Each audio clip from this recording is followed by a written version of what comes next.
श्रीहरि आपके प्रश्न मेरे उत्तर। प्रश्न पहला है, गुरुजी, 7 भाव में सूर्य यानी 7वें भाव में सूर्य बुध शुक्र की युति का फल मिथुन लग्न की कुंडली में क्या होगा। प्रश्न एक बार फिर पढ़ लेते हैं। गुरुजी, 7वें भाव में सूर्य बुध शुक्र की युति का फल मिथुन लग्न की कुंडली में क्या होगा। प्रश्न किया है नवीन चंद्रा 7082 ने। दूसरा प्रश्न देख लेते हैं। प्रश्न दूसरा है, कहते हैं कि शिव जी पर तुलसी दल नहीं चढ़ाया जाता, लेकिन शिव पुराण में कहा गया है कि तुलसी दल से पूजा करने से उत्तम फल मिलता है, प्राप्ति होती है। तो इनका प्रश्न ये है कि तुलसी दल भगवान शंकर पर तुलसी पत्र तुलसी दल चढ़ाएं या नहीं चढ़ाएं। प्रश्न एक बार फिर पढ़ लेते हैं हम। कहते हैं कि शिवजी पर तुलसी दल नहीं चढ़ाया जाता है, लेकिन शिव पुराण में कहा गया है कि तुलसी दल से पूजा करने से उत्तम फल मिलता है, उत्तम फल की प्राप्ति होती है। प्रश्न करता है, गुमदेश देवभूमि वीरभूमि ब्लॉक। दोनों प्रश्नों के उत्तर हम जानते हैं। आइए प्रारंभ करते हैं। तो सबसे पहला जो प्रश्न था, गुरुजी 7वें भाव में सूर्य बुध शुक्र की युति का फल मिथुन लग्न की कुंडली में क्या होगा, इसको हम जानते हैं। यह पुस्तक है मानसागरी।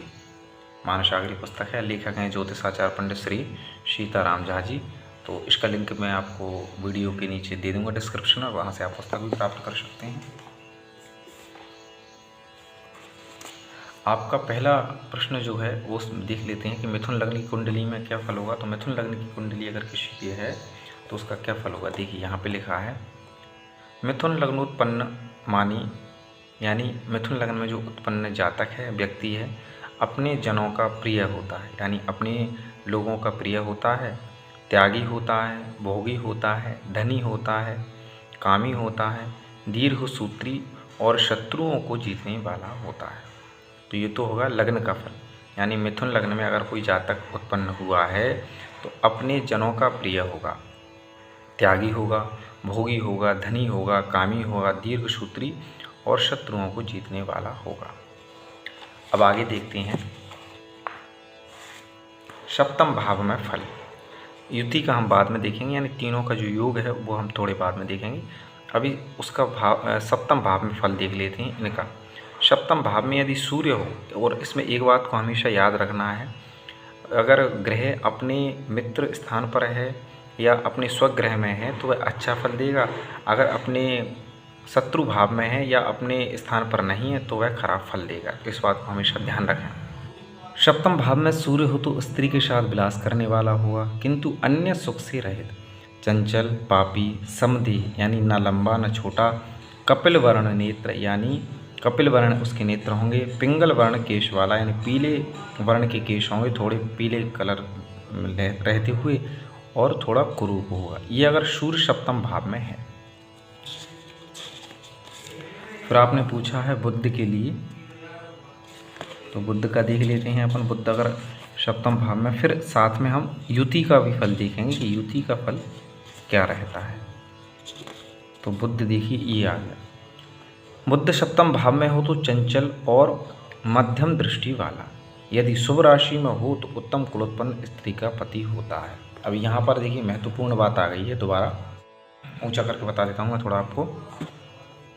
ये देखिए, सप्तम भाव में बुध हो तो चंचल है, मध्यम दृष्टि वाला होगा। यदि शुभ राशि में हो, यानी शुभ राशि हो, वहाँ पर सप्तम भाव में शुभ राशि हो, बुध बैठा हो, मित्र का हो या स्वग्रही हो, तो उत्तम कुलोत्पन्न स्त्री का, यानी उसकी जो पत्नी होगी वो बहुत ही अच्छे घर की होगी, उत्तम कुल की होगी। तो ये बुध का फल रहता है सप्तम भाव में। अब शुक्र का फल देखते हैं हम सप्तम भाव में। ये देखिए, सप्तम भाव में शुक्र हो तो बहुत पुत्र और जन वाला।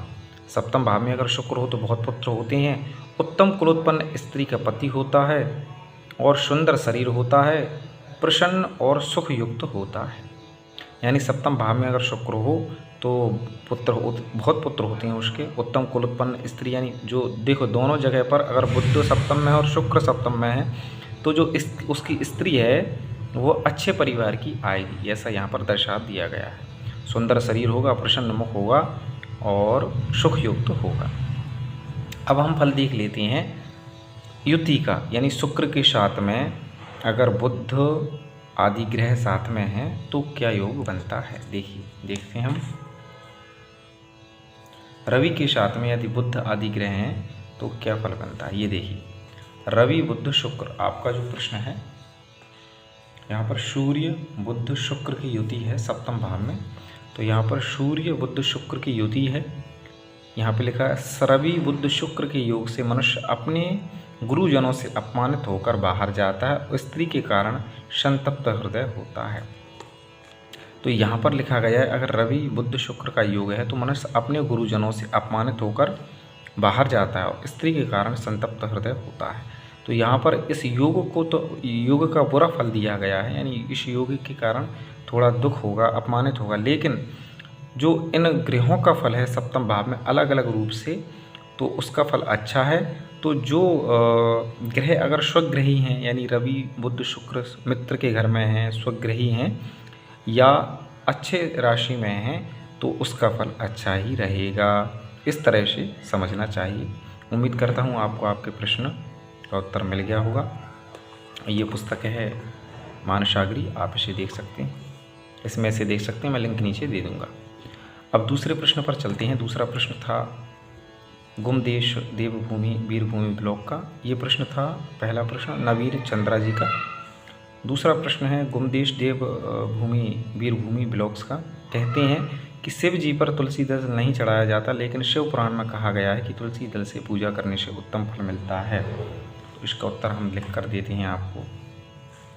देखिए, शिव पुराण की रुद्र संहिता में, शिव पुराण की रुद्र संहिता के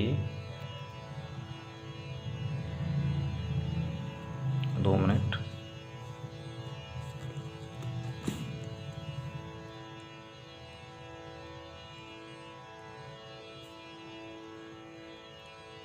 शिव पुराण की रुद्र संहिता के, शिव पुराण की रुद्र संहिता के सृष्टि खंड में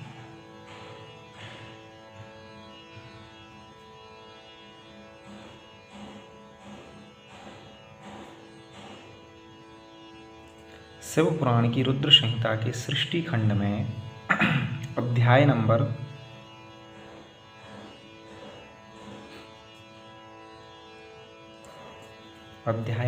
14 के श्लोक नंबर 28 में,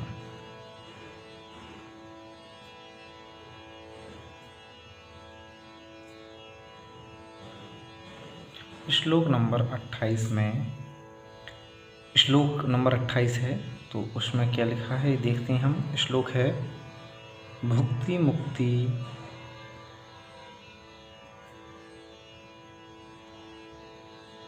भुक्ति मुक्ति फलम तस्य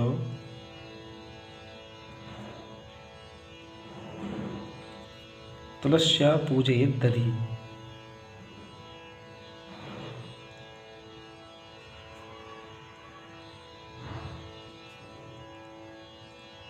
यहाँ लिखा है शिव पुराण की रुद्र संहिता के सृष्टि खंड में अध्याय नंबर 14 के श्लोक नंबर 28 में लिखा है भुक्ति मुक्ति फलम तस्य तुलस्या पूजयेत् दधि, यानी भगवान शंकर की तुलसी दल से पूजा करने से उत्तम फल मिलता है, प्राप्त सुख की प्राप्ति होती है। ऐसा शिव पुराण में रुद्र संहिता के सृष्टि खंड में आया है। उसके अलावा स्कंद पुराण के श्रावण महात्म्य में भी आया है। स्कंद पुराण के स्कंद पुराण के श्रावण महात्म्य में कहा गया है, श्रावण महात्म्य में क्या कहा गया है कि श्री हरि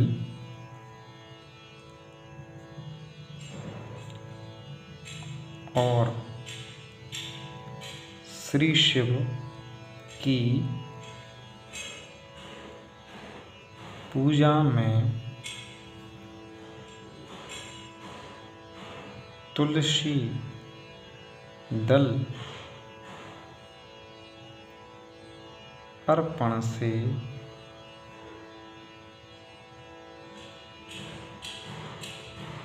सुख शांति मिलती है। ये स्कंद पुराण में भी दिया है, शिव पुराण में भी दिया है। अब हम एक पुस्तक में से और देख लेते हैं जो कि है नित्य कर्म पूजा प्रकाश। ये पुस्तक का मैंने लिंक भी दे चुका हूँ, नीचे भी दे दूंगा, और इसमें से मैं पहले भी बहुत सी चीज़ें बताता रहता था। इसमें हम देखेंगे शिवार्चन में निषिद्ध पत्र पुष्प, यानी भगवान शंकर को क्या क्या चीज़ें नहीं चढ़नी चाहिए। तो यहाँ देखिए कदम्ब सारहीन फूल या कटुमर केवड़ा शीरीष तंडली बकुल आदि के विषय में दिया है। इसी में हम आगे देखते रहते हैं। यहाँ पर एक चीज़ दी है, देखिए कुंद फूल के लिए भी उपयुक्त पद्धति व्यवहारणीय है। माघ महीने में भगवान शंकर पर कुंद चढ़ाया जा सकता है, शेष महीनों में नहीं। वीर मित्रोदयन ने लिखा है। अब यहाँ नीचे हम देखते हैं, यहाँ लिखा देखिए भगवान विष्णु को तुलसी बहुत प्रिय है। एक ओर रत्नमणि तथा स्वर्ण निर्मित बहुत से फूल चढ़ाए जाएं और दूसरी ओर तुलसी दल चढ़ाया जाए तो भगवान तुलसी दल को ही पसंद करेंगे। सच पूछा जाए तो ये तुलसी दल ही 16वीं कला की समता नहीं कर सकते।